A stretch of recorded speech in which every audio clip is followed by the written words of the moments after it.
बहुत बढ़िया सी चर्चा भजन लेके आए वीडियो लोगन के अच्छा लगे तो प्लीज वीडियो के लाइक कर दे, चैनल के सब्सक्राइब कर दे हम। और चलिए भजन सुनी, बहुत प्यारा सा भजन बा, लास्ट तक अच्छे से सुनम। शिवा गुरु हमार रचलन माया के बाजार, शिवा गुरु हमार रचलन माया के बाजार, माया के मंदिर बनलन शिवा गुरु हमार, माया के मंदिर बनलन शिवा गुरु हमार, पूजा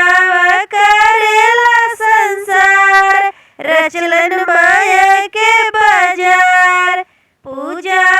करेला संसार रचलन माया के बाजार, शिवा गुरु हमार रचलन माया के बाजार, माया के कनादी बावलन शिवा गुरु हमार, माया के काकुआ बनावलन शिवा गुरु हमार, पनिया भरेला संसार रचलन माया के बाजार,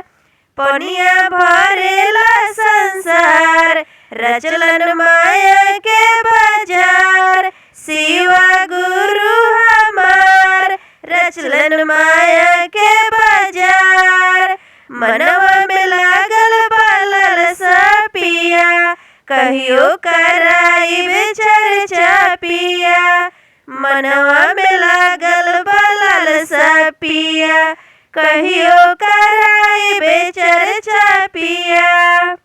माया के सड़क बनौलन शिव गुरु हमार, गड़िया चलावे संसार, माया के सड़क बनौलन गुरु हमार, गड़िया चलावे संसार